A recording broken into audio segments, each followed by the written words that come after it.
안녕하세요. 40대 가정주부입니다. 남편은 호흡기내과 의사로 종합병원에서 근무하고 저희 부부 사이에는 아들 하나, 딸 하나가 있습니다.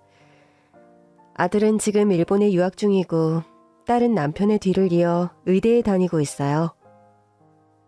남편과 저는 대학 시절 미팅으로 만났는데 이렇게 결혼해서 애까지 낳고 살 줄은 몰랐어요. 고지식하고 엄격했던 저희 친정아버지께서 남편과 결혼하는 걸 반대하셨거든요. 남편은 흰 피부에 적당한 키를 가진 훈남으로 유머 감각까지 갖추었으니 제겐 너무나 완벽한 이성이었죠. 의학이라는 어려운 학문을 전공해서 그런지 생각은 깊고 삶의 태도는 진중했습니다. 데이트할 시간 내기도 어려웠지만 그래도 틈틈이 만나 연애하고 사랑을 나누었습니다. 저희의 관계는 안정적이었고 서로를 향한 믿음이 커져갔어요. 사귄 지 2년쯤 됐을 때였어요. 우리 아빠 진짜 이주시대 사람이야. 아니, 새언니랑 오빠가 5년이나 사귀었는데 새언니 집이 이혼가정이라고 결혼을 반대하잖아. 새언니가 얼마나 좋은 사람인데. 아마 집안이 기운다고 생각하시는 걸까?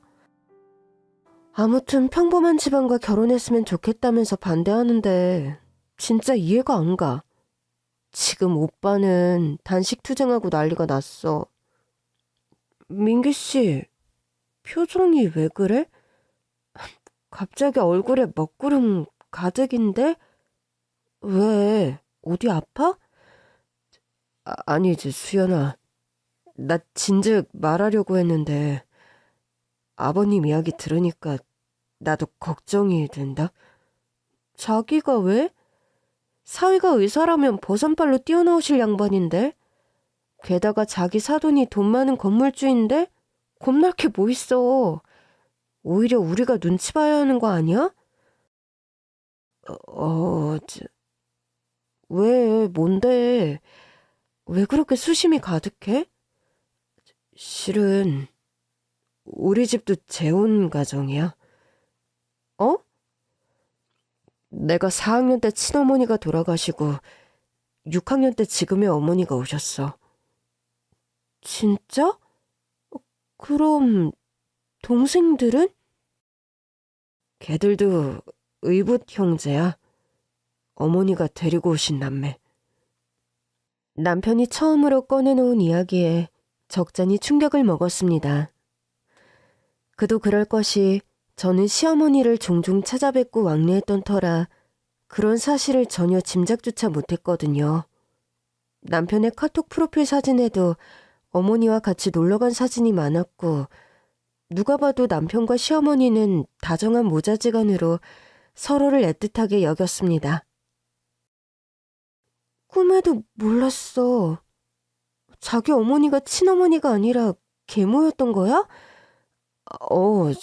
그래도 나한텐 친어머니나 다름없어. 알잖아. 우리 어머니 진짜 좋으신 거. 알지. 자기랑 엄청 사이 좋잖아. 그것도 난 부러웠거든. 우리 엄마는 나를 못 잡아먹어서 난린데. 어릴 때부터 나한테 엄청 잘해주셨어. 내가 좋아하는 요리도 많이 해주시고. 중학교 때는 사춘기라 내가 좀 삐딱선을 탔는데 그때 나를 바로잡아주신 분도 어머니셔. 어머니는 돌아가신 엄마의 빈자리를 마음을 다해 채워주셨어. 생일에도 내 친구들을 초대해서 음식을 정성스럽게 만들어주셨고 새학기마다 선생님과 상담도 하시면서 내가 혼자가 아니란 걸 일깨워주셨지. 이건 돌아가신 친엄마에 대한 의리와 사랑과는 별개의 문제야. 알 것 같아, 자기마. 진작 말했어야 했는데. 아직 이걸 또 굳이 말해야 하나 싶기도 했고. 아무튼 자기 아버님이 미리 아셔야 할 것 같아서. 나중에 이놈의 집구석은 안 된다고 하실까봐. 걱정 마. 평범한 가정이 대체 뭐야?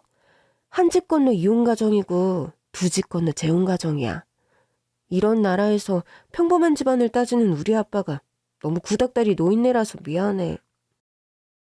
초등학교 4학년, 엄마를 잃고 외롭게 집으로 돌아왔을 남편을 상상해 보았습니다.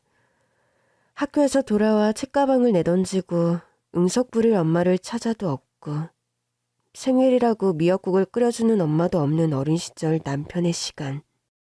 지금의 시어머니가 그 빈자리를 채워주셔서 얼마나 감사한지 저도 남편처럼 시어머니를 몹시 존경하고 좋아했으며 잘 따랐습니다.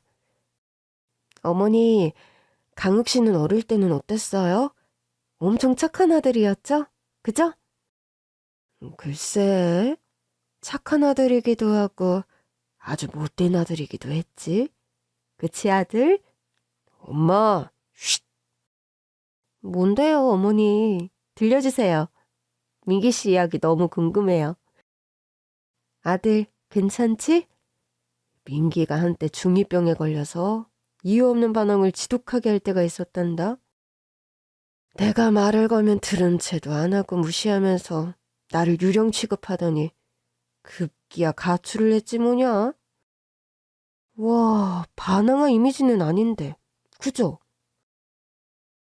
전교 1등만 하던 모범생이 갑자기 삐딱선을 타니까 내 속은 어땠겠니? 다 내가 부족해서 생긴 일 같아서 내 속이 새카맣게 타들어가더라.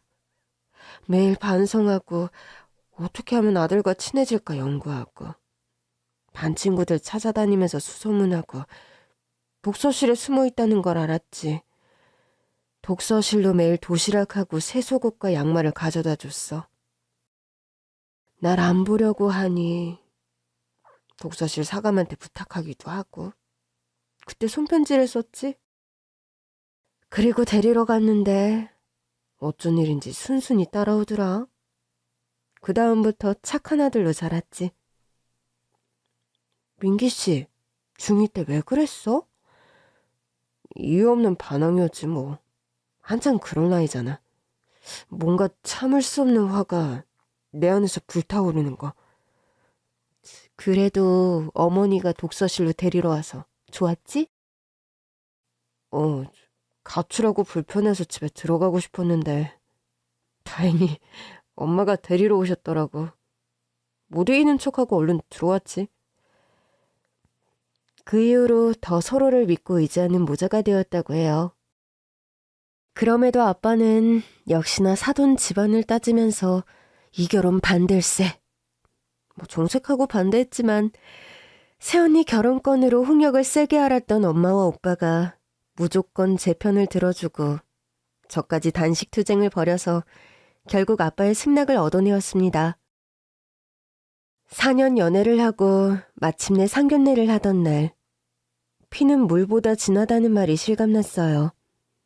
시동생과 시누이는 너무 똑 닮아서 거의 복사 붙여넣기 수준이었는데요. 반면에 저희 남편과는 이목구비는 물론 체형과 분위기조차 판이하게 달랐습니다.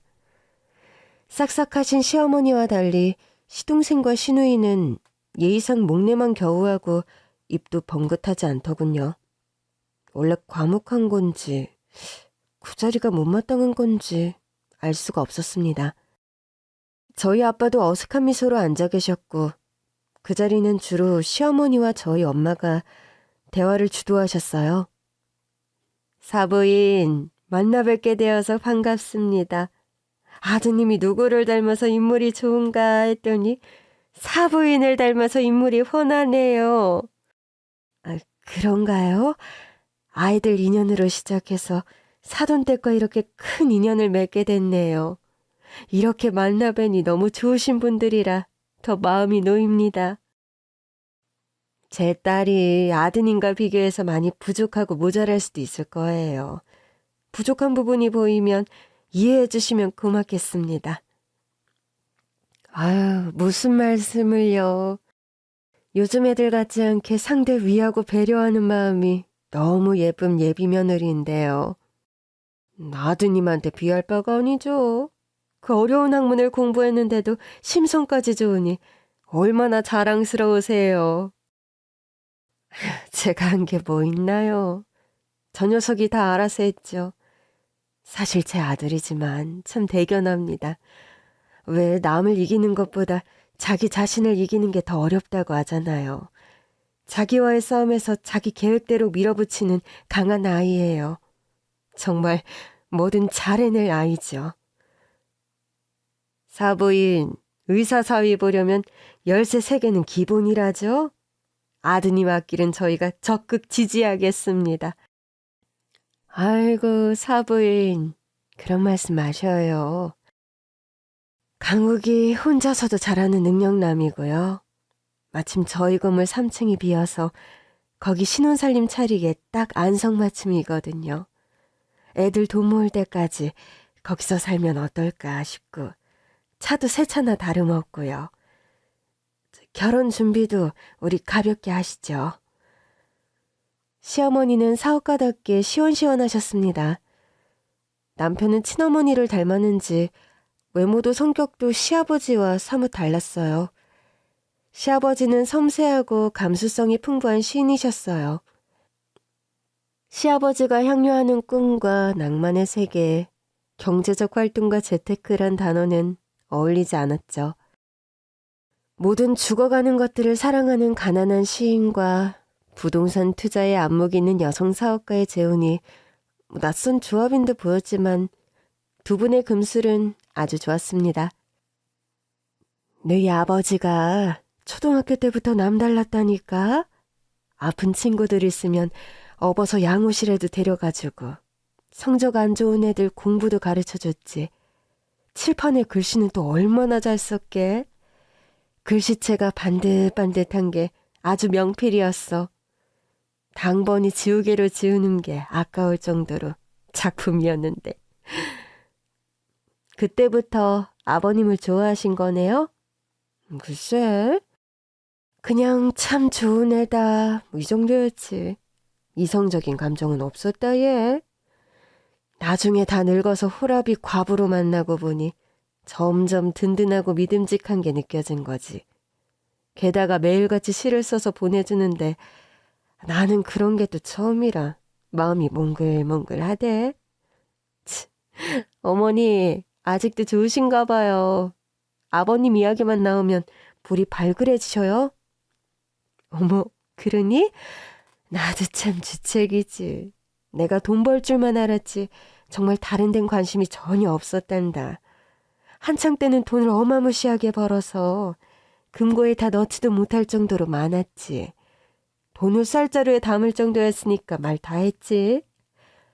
와, 어머니는 제복도 있으시네요.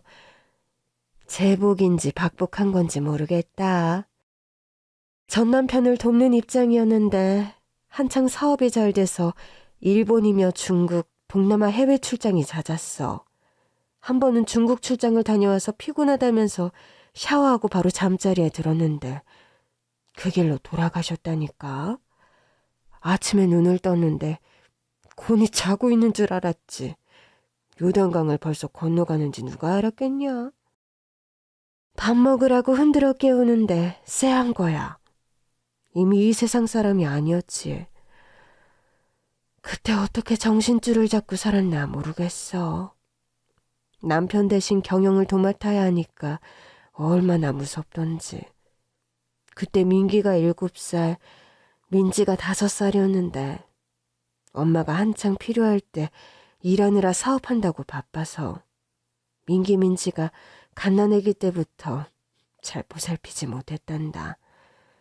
할머니와 큰이모가 애들을 대신 봐주셨는데 그게 늘 미안하고 그래. 그래도 어머니 정말 대단하세요. 여성 사업가의 길을 가면서 가정도 화목하게 잘 꾸리시고 정말 멋져요. 그래 보여? 그럼 다행이고. 나는 내가 모자란 것밖에 안 보인단다. 시어머니가 일군 재산은 엄청났습니다. 가난한 시인이었던 시아버지에게 시어머니의 만남은 경제적인 안정감까지 안겨주었죠. 하지만 시동생과 시누이는 시아버지와 남편을 마치 자기 집 재산을 축내고 뺏으려는 도적놈 취급을 했습니다. 틈만 나면 노골적으로 남편과 저를 무시했습니다. 이를테면 이런 식이죠. 신우이가 결혼할 남자를 가족에게 소개하는 날 저희한테 연락을 안 해서 나중에 알게 됐다거나 시어머니의 연락을 받고 새신랑을 보러 갔는데 신우이는 저희를 소개도 시키지 않고 남처럼 대했어요. 신우이보다 2살 더 많은 시동생도 마찬가지였죠. 하나같이 저희에게 싸가지 없게 굴었어요. 대체 저희가 뭘 어쨌다고 그러는지 동서까지 저희를 벌레 보듯 했어요. 어머니, 저희 왔어요. 이랑 같이 온다고 좀 늦었어요. 그래, 어서들 오거라. 드디어 우리 식구들이 다 모였네. 인사들 해. 여긴 민기랑 결혼할 예비 둘째 며느리. 만나서 반가워요. 우리 가족이 되심을 환영합니다. 저는 물개박수까지 치면서 환영 인사를 해줬는데 예비 동서는 싹둥바가지 없게 말이 짧더군요. 네.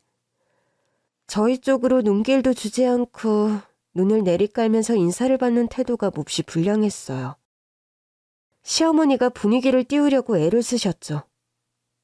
강욱이한테 들었지? 우리 장남 종합병원 닥터란다.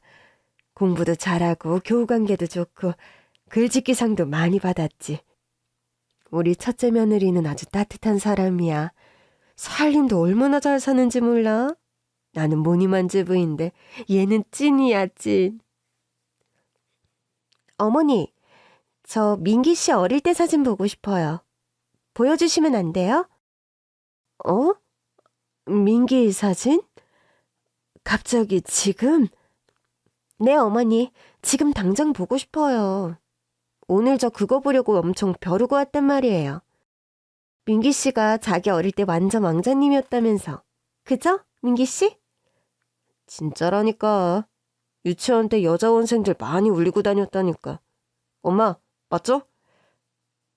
어머니, 어서요. 네? 그래. 어디 보자. 사진 앨범을 어디 뒀더라. 아유, 맞다. 서재에 있다. 내가 가져오마. 어머니, 우리 같이 가서 봐요. 민기 씨, 민지 씨 같이요. 네? 어릴 때 사진이라 오빠랑 저 어릴 땐 완전히 귀여웠지. 엄마, 우리 어린이 모델 하라고 했었잖아. 기억나? 뭐래, 넌 완전 선머슴이었고. 나한테 그랬지. 난 왕자였으니까. 뭐래, 기억 상실이냐? 오빠가 왕자면 난 공주야. 왜 이래?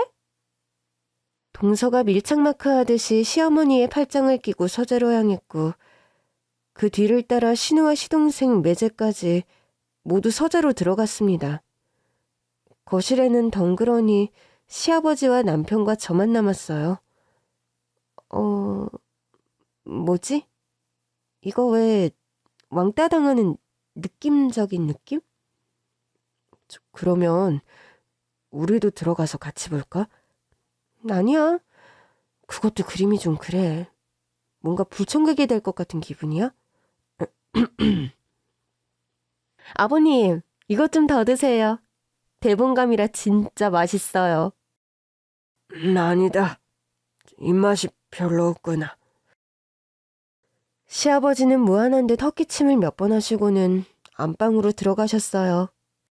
시아버지와 남편을 향한 시동생과 신우이의 적대감은 동서가 들어오면서 더 폭발적으로 커졌어요. 특히 남편의 돌아가신 친모와 시동생 친부의 기일이 되면 더 그랬습니다. 얘야, 오늘따라 전이 노릇노릇 참 먹음직스럽게 붙여졌구나. 그쵸, 어머니? 이번에는 제가 치자물 좀 넣어서 붙였거든요. 확실히 색이 곱죠? 아유, 살림은 너를 못 따라간다니까. 근데 어머님, 궁금한 게 있는데요. 여쭤봐도 돼요? 우리 귀한 며느님, 뭐가 궁금하실까? 강욱 씨 어머니 제사 모시는 거 불편하지는 않으세요?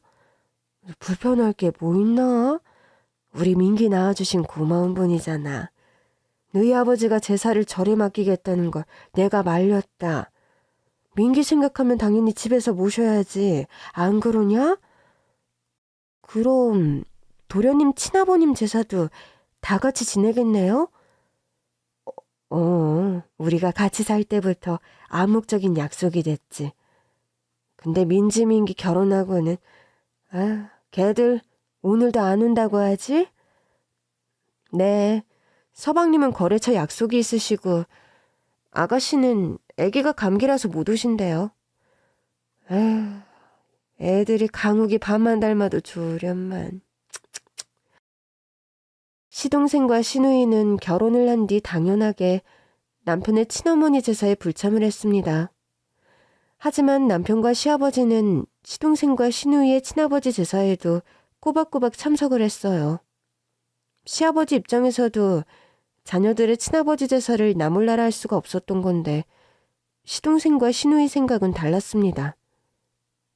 엄마 그만 좀 해. 아빠 기회까지 이럴 필요가 뭐 있어. 이제 각자 집안에서 알아서 하자. 맞아. 그냥 우리 식구끼리 보면 좀 좋아. 왜 우리 가족도 아닌데 우리 아빠 제사를 모셔. 말이 안 되지. 당황한 시어머니가 시누이를 나무랐습니다. 너 그게 무슨 말버릇이야. 아빠 앞에 계신데 왜 이래. 아빠는 무슨. 막말로 저희한테 해준 게 뭐가 있어요? 학비를 대주셨어요? 용돈을 주셨어요? 맞아. 딱히 직업이 없으면서 거창하게 시인이래. 시집도 엄마가 출판사에 편집위원 맡고 돈 줘서 내는 거잖아. 완전 허세 장렬. 민기야, 너 이 녀석. 어머니가 시동생의 등짝을 찰싹찰싹 때렸습니다.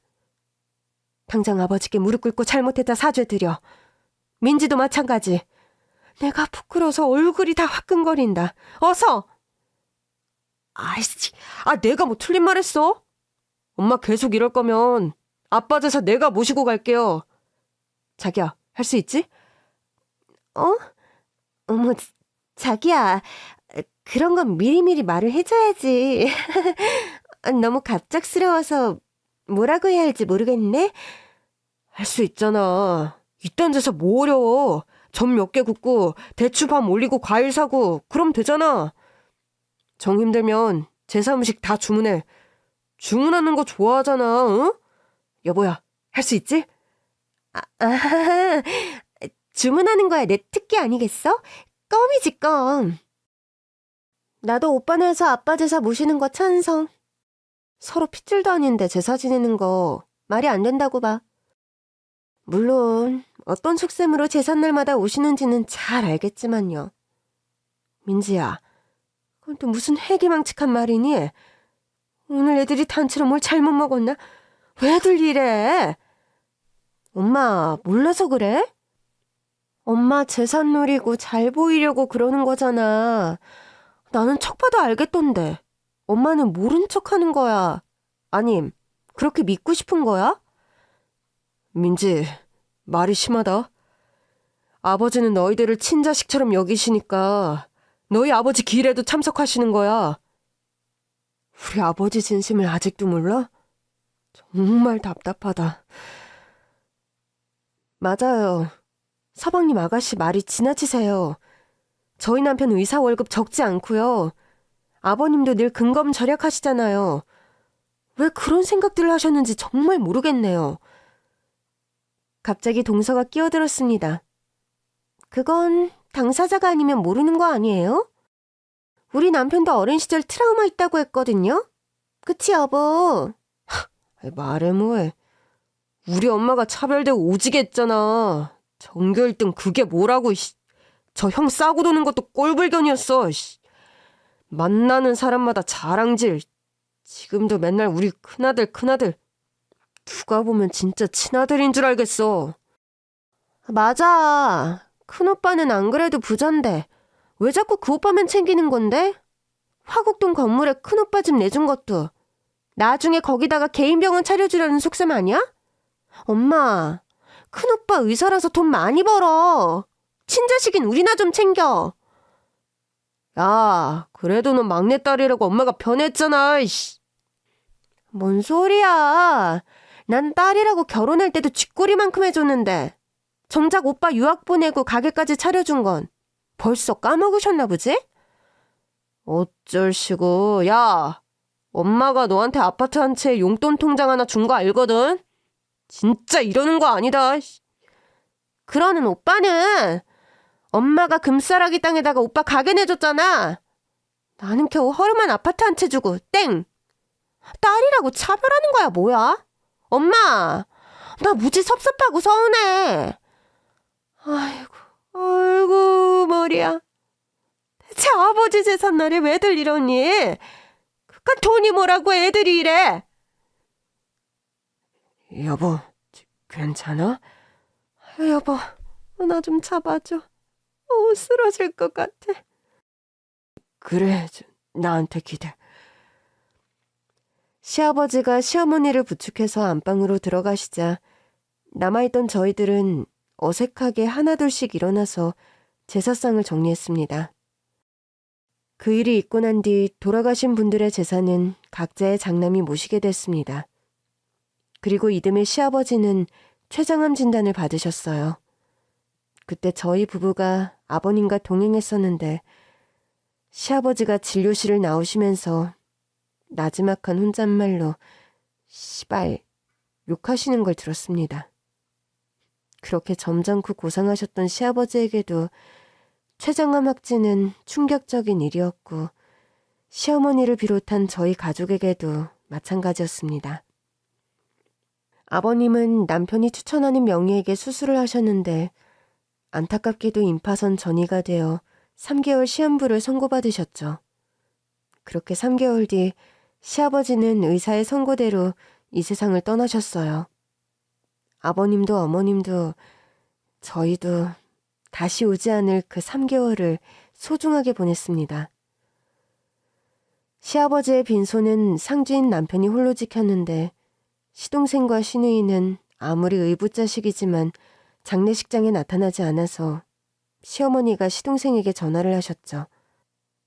민기야, 얼른 와라.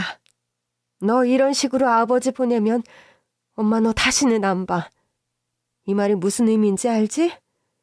너한테 물려준 유산 목록이 싸그리 사라진다는 뜻이야. 민지도 마찬가지고.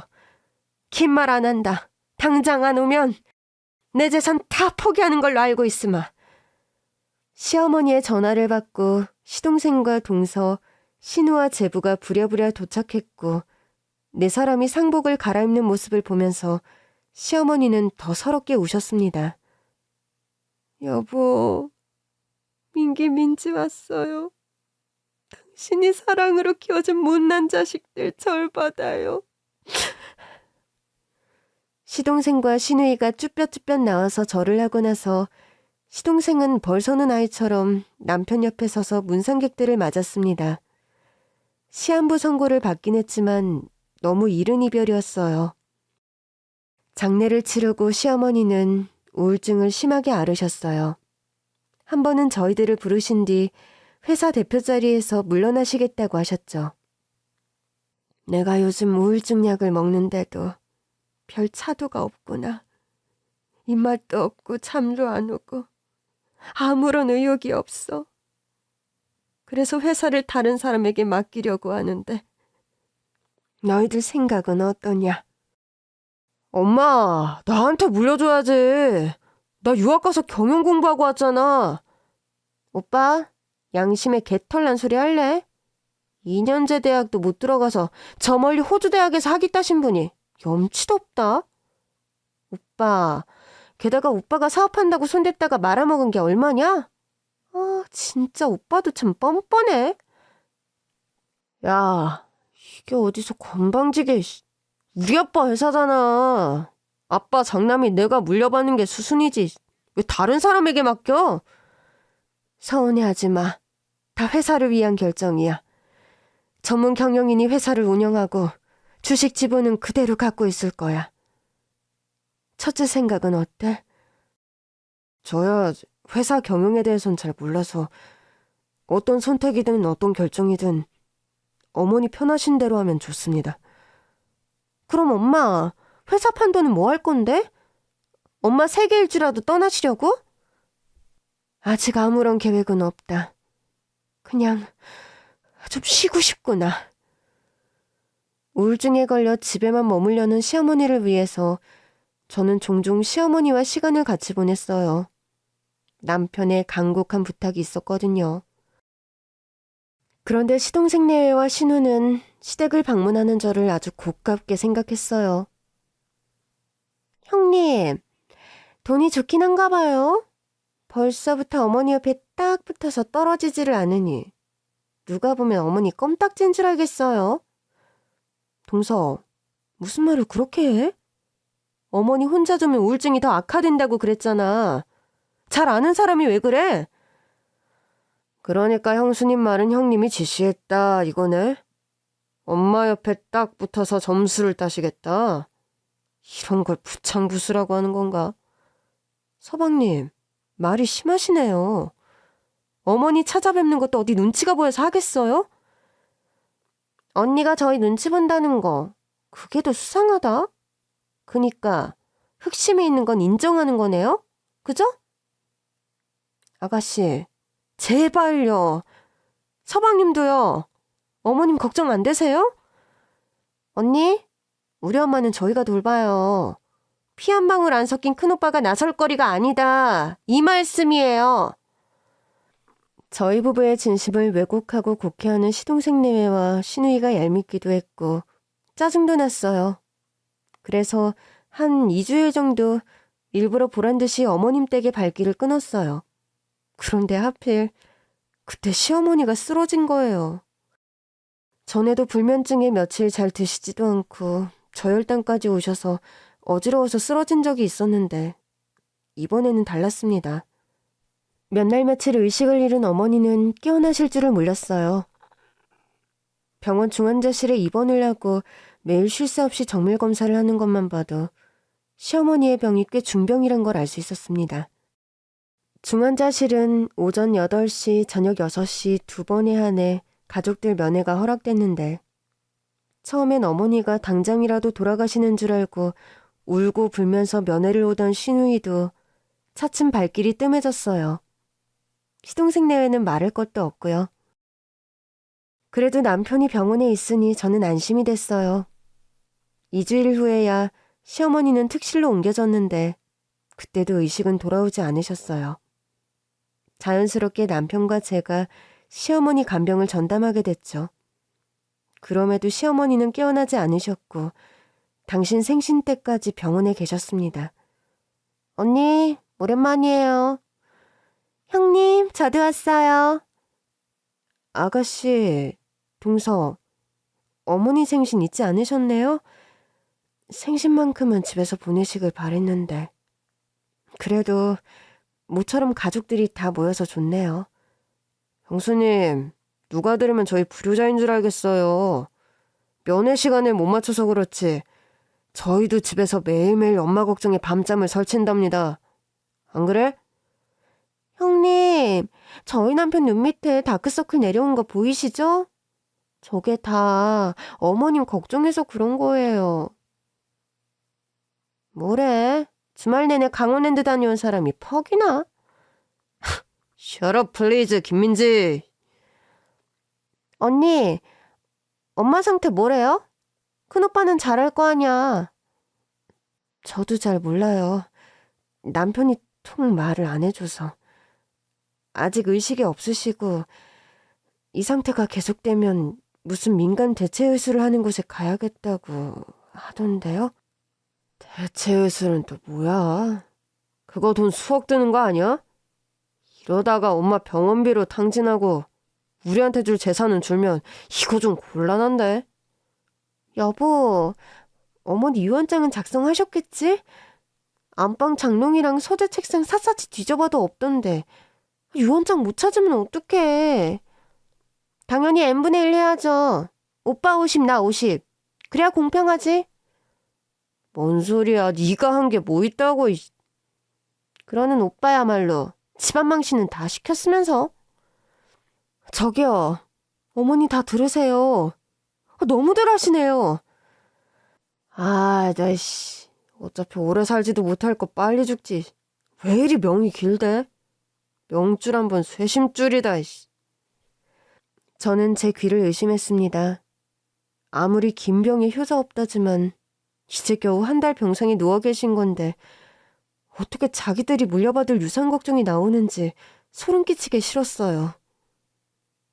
의식이 없는데 어떻게 들어요? 말이 되는 소리를 하세요. 지금 엄마가 하는 게 연명치료 아니에요? 언젠가 엄마가 연명치료 거부 신청했던 것 같은데 맞지? 서방님, 저 연명치료 아니에요. 아이씨, 우리나라는 왜 안락사 제도가 없는 거야? 이렇게 회복 안 되고 아프면 안락사가 답 아닌가? 저는 황급히 시어머니의 귀를 손으로 막아드렸어요. 그리고는 그 악마 같은 사람들을 병실 밖으로 내쫓았습니다. 이런 이야기 하실 거면 아가씨 서방님 다 나가세요. 정말이지 보고 있기 다 민망해요. 언니가 뭔데 우리더러 나가라 말아요. 진짜 친자식이 누군데. 어이가 없네. 아가씨 같은 친자식둔 어머니가 불쌍해서 못 보겠으니 얼른 나가요. 얼른. 자식들의 패륜적인 막말이 오갔는데도 시어머니는 여전히 깊은 잠에 빠진 듯 의식이 없었습니다. 이 상황이 오히려 불행 중 다행인가 싶기도 했어요. 그날 집으로 돌아가 남편에게 병실에서 있었던 이야기를 해주었죠. 남편은 결국 시어머니를 대체의학으로 치료하는 민간 요양병원으로 모시고 갔어요. 그러고는 그동안 몸담고 있던 종합병원에 사직서를 제출하고 어머니가 입원한 요양병원으로 들어가 어머니 치료와 간병에 본격적으로 임했습니다. 두어 달이 지나서야 가족들 면회가 허락되었습니다. 시동생 내외와 신우 내외는 여전히 띄엄띄엄 병문안을 다녀왔고 그때마다 의식 없이 누워있는 어머님 앞에서 도저히 맨정신으로 들을 수 없는 까무러칠 말들을 내뱉었어요. 여보, 어머니 좀 어떠셔? 여전히 의식이 없으시지. 이번 주말에 동서랑 서방님, 아가씨 내외까지 다 병문안 간대. 뭔가 작심을 한 것 같던데. 당신도 같이 올 거지? 그래도 가야겠지? 그 사람들하고 진짜 말도 섞기 싫어. 어머님이 아직 숨이 붙어 계신데도 옆에서 죽어달라고 연부를 외더라? 어머님도 진짜 안 되셨어. 남편도 2번이나 사별하시고 친자식들도 저 모양이니. 어머님이 왜 당신을 특별히 예뻐하셨는지 알겠어. 말했잖아. 나한텐 친어머니나 다름없어. 돌아가신 친엄마하고는 별개로 소중한 분이셔. 서방님하고 아가씨가 어머님한테 해코지 못하게 내가 어머니를 지켜드려야겠어. 갑자기 전투력이 상승하는데? 오늘 저녁 마라탕 어때? 마라탕 먹고 싶은가 보네. 나도 콜. 아무튼 어머니가 좋아하시겠다. 당신 와서. 이쁜 이야기 많이 해드려. 다음날 어머님이 입원 중인 요양병원에서 시동생 내외와 시누이 내외를 만났습니다. 표정들이 하나같이 욕심에 찌들어 표독해 보였습니다. 아니나 다를까 병원 엘리베이터 안에서부터 시누이가 또 헛소리를 짓거렸습니다. 지금 몇 달째 이러고 있어. 자식들 고생만 시키고. 지겨워. 넉 달이 지나도 의식이 없는데 대체 의술로 뭘 한다고. 침, 뜸 치료가 효과가 있으려고? 설마 의식 없는 엄마 붙잡고 뒤로 호박씩 가고 있는 거 아니야? 몰래 유언장을 만든다든지. 수상해. 만일 그런 거면 바로 소송 걸어야죠. 상속회복 청구 소송하면 바로 잡지 않나요? 형님, 우리 빨리 결단을 내려야 하는 거 아닐까요? 어머님이 얼마나 고통스럽겠어요. 동서, 어머님이 의식이 없는데 뭐가 고통스러워. 연명치료 아니라고 몇 번을 말해. 이런 사람들과 어머니 병실로 가야 하니 눈앞이 캄캄했습니다. 엘리베이터에서 내려 어머님 병실 문을 열려고 하는데 방금 엘리베이터에서 같이 내린 할머니 한 분이 저희를 불러 세우셨어요. 응? 잠깐만. 거기 305호실 할머니 가족인가 보네. 예, 어르신. 저희 어머니를 아세요? 어제도 같이 휴게실에서 아침 드라마 보고 수다를 떨었는데 왜 몰라? 네? 저희 어머니랑 드라마를 보셨다고요? 진짜 305실 김숙자님 맞아요? 맞지 그럼. 특실할머니가 어디 흔한가? 오늘 아침에도 멀쩡하게 아들하고 산책도 하시던데 그새 건강이 나빠진 거야? 의식이 없다니. 아이고, 별일 있네. 어르신, 진짜예요? 우리 엄마가 산책을 하셨다고요? 응? 자네가 아들인가 보군. 아유, 내가 이 두 눈으로 똑똑히 봤네. 이래봬도 양쪽 시력이 1.0, 1.0이야. 백내장도 없이 깨끗하지. 어르신, 저희 어머님이 틀림없어요? 아유, 그렇대도 아들하고 산책하는 모습이 너무 부러웠거든. 우리 아들은 코빼기도 안 보이는데 305실 할머니는 돈도 많은데 차식부까지 있으니 부럽더라고. 저희는 너무 놀라서 305 병실문을 활짝 열어 제꼈습니다. 우르르 어머님의 병실로 들어갔는데 놀랍게도 어머니가 소파에 앉아 차를 마시고 계셨어요. 그동안 의식을 잃었던 적이 없었던 듯 총기 넘치는 얼굴로 저희를 쳐다보셨어요. 어머니! 엄마! 장모님, 저도 왔습니다. 너희들 왔니? 자네까지. 다행히 다들 왔네. 저 이리 와서 앉으렴. 시어머니는 거짓말처럼 평소와 다름없는 모습으로, 아니, 더 건강해진 얼굴이었습니다. 엄마 언제 깬 거야? 왜? 엄마가 깨어나서 싫으니? 아니, 절대. 내봐. 너무 좋아서 그러지. 너무너무 잘 됐잖아. 해피해. 어머님, 정말 걱정 많이 했어요. 어머님 쉽게 깨어나지 못할 거라고 하셔서 저희는 정말 그런 줄 믿었거든요. 그래? 그거 다 뻥이야. 내가 의식 없는 사람처럼 보이게 해달라고 특별히 부탁을 했걸랑. 그때 흰 의사가운을 입은 남편이 병실 안으로 성큼성큼 걸어왔어요. 그래서 제가 일부러 사람들 면회 올 때마다 잠자는 주사를 놔드렸죠. 의식이 없던 게 아니라 푹 주무시고 계셨던 거예요. 네? 그럼 지금까지 어머님이 일부러 연기를 하신 거예요? 엄마, 왜 그런 장난을 쳐? 설마 병실에서 우리가 한 이야기 다 들은 거야? 그래, 다 들었다, 이 썩을 놈들아.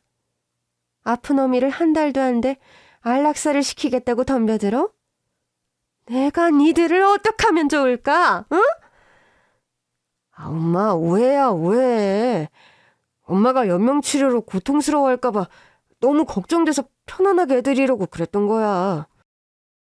맞아요, 어머님. 이인은 단지 어머님 걱정해서 그런 거예요. 엄마, 나는 결백해. 안락사는 오빠 입에서 나온 말이야?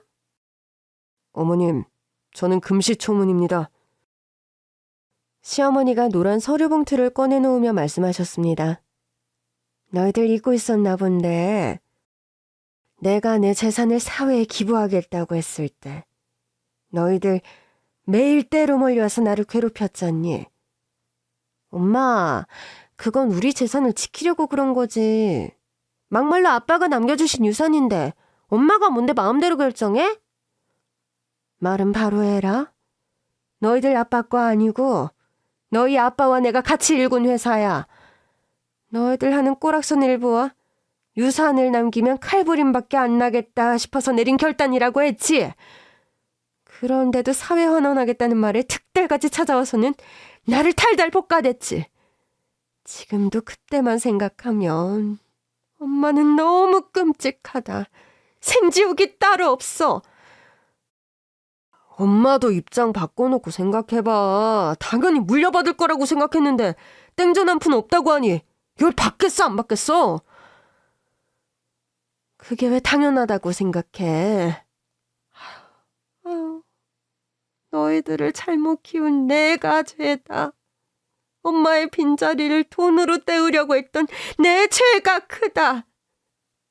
민지 들어라.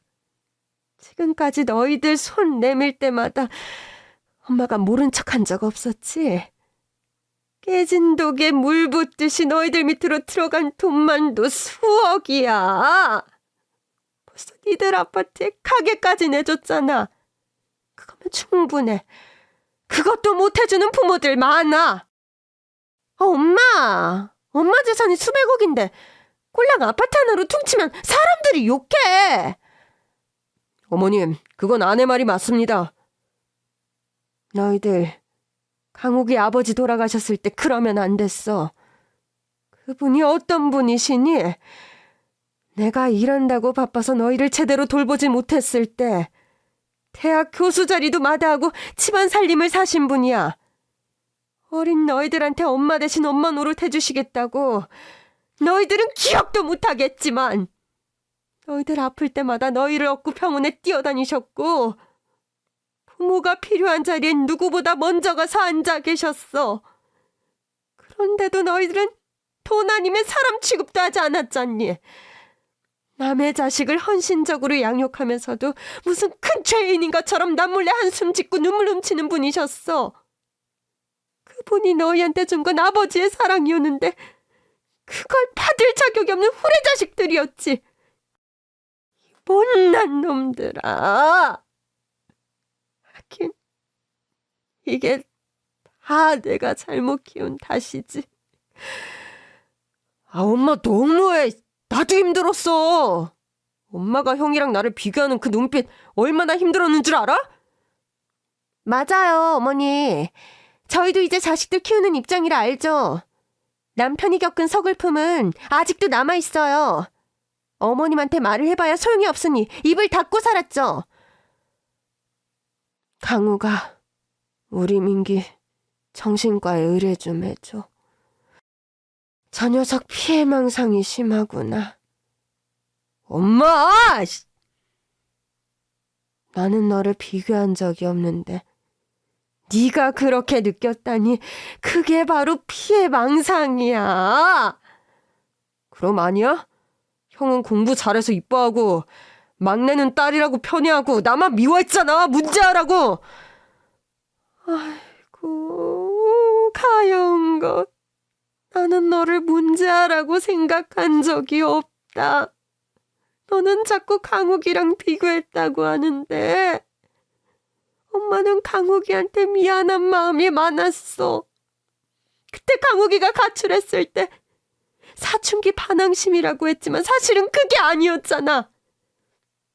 민기 너가 강욱이한테 이 집에서 나가라고 해서지. 전교 1등하는 형 때문에 자꾸 비교되는 거 싫으니까 제발 멀리 꺼지라고 해서 강욱이가 널 위해서 집을 나갔잖아. 일부러 시험을 못 치고 성적이 떨어지는 건 제 아버지한테 못할 노릇이니 자기가 집을 나가자고 생각했겠지. 독서실에서 먹고 자고 하는 애를 데리고 올 때 내 마음은 어땠는 줄 알아?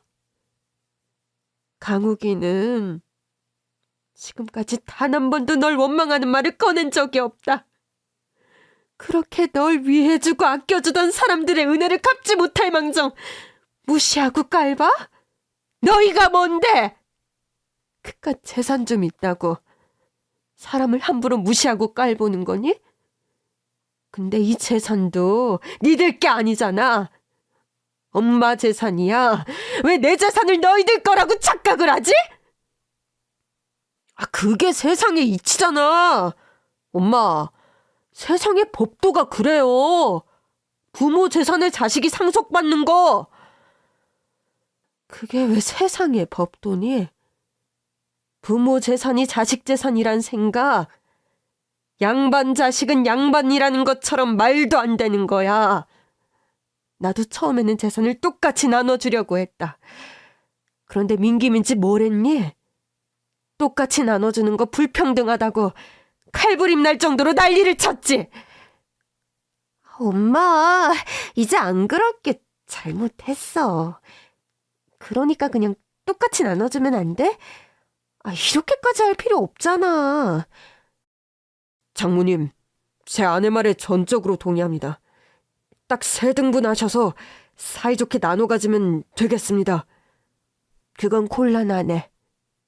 내가 입원해 있는 동안 회사를 처분해서 이제 내 재산은 하나도 없어. 엄마, 진짜? 정말?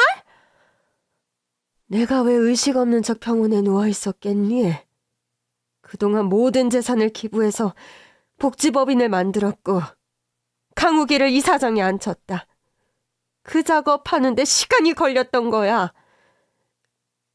뭐? 복지법인이라고? 그럼 우리한테는 아무것도 없다는 거야? 엄마, 어떻게 이래? 우리한테 왜 이래? 매일 집으로 와서 유언장 고치라고 난리를 치는데 그럼 내가 어떻게 하겠니? 불화의 씨앗이 되는 건 치우는 게 답이야. 뭐? 엄마가 돌았네, 씨발. 시동생은 이성을 잃고 어머니에게 덤벼들었어요. 멱삽을 잡으려고 한 건지 목을 조르려고 한 건지 몰라도 손을 내밀어 시어머니에게 달려드는 순간 남편이 시동생의 발을 걸어버렸죠. 나이스 타이밍에 시동생이 앞으로 쿼당하고 고꾸라졌어요. 그 길로 바닥에 얼굴을 정면으로 부딪힌 시동생의 얼굴은 코피범벅이 되었고 입을 여는 순간 앞니두개가 깨져서 떨어져 나왔어요. 여보, 피 어떡해. 호들갑 떨지 마라. 여기 병원이야. 의사가 없니? 간호사가 없니? 강우가, 간호사 호출 좀 해다오. 시동생은 바로 응급치료를 받고 나중에는 코성형 수술과 임플란트를 했어요. 후프게도 코 수술로 전보다 더 봐줄 만한 훈남이 되어 동서의 만족도가 크다는 후문인데요. 아직은 어머니를 이해하지 못해서 연을 끈다시피 하고 지내요. 그건 시누이도 마찬가지죠. 부모에게 돈이 있으면 살살 알랑방귀를 끼고 돈이 떨어지면 남보다 못한 관계가 되는 것. 참 슬픈 일이에요. 시동생과 신우는 상속회복 청구 소송을 내겠다고 했지만 어머니가 확고한 의지로 하신 일이기에 아무런 소득이 없었죠. 어머니 괜찮으시겠어요? 서방님 아가씨가 섭섭할 수도 있어요. 자식들에게 돈이 오히려 독이 되기도 해. 내 자식들이 그렇다. 이제 내 손을 떠난 재산 더 이상 내 것도 아닌 걸 우리 이사장님이 알아서 잘 하실 테지. 어머니, 아버지의 마음을 담아서 어려운 사람들 돕는 투명하고 건실한 재단으로 만들겠습니다. 그래, 너라면 충분히 잘할 게다. 나는 이제 홀가분하게 여행이나 다녀볼까? 계모라고 하면 아직도 우리 사회에는 팥쥐 엄마나 장화홍련의 새엄마를 떠올리게 되죠. 이런 고정관념이나 편견 때문에 계모에 대한 적대감을 느끼는 자녀들도 있을 거예요. 그 반대도 마찬가지죠. 계부라는 이유로 색안경을 쓰고 바라보는 현실. 비록 남의 자식일망정 잘 키워서, 정말 보란듯이 잘 키워서 떳떳하게 세상에 내놓고자 매사에 희생을 하시는 분들이 계시다는 이야기를 하고 싶었어요. 저희 시어머니가 그러셨고 저희 시아버지가 그러하셨죠. 피는 물보다 진하다고들 하지만 가슴으로 맺어진 사랑이 피보다 더 진할 때도 있는 것 같아요. 그렇지 않나요? 부족한 점이 많아 볼품은 없지만 진솔하게 써보았습니다. 제 이야기를 들어주셔서 감사합니다.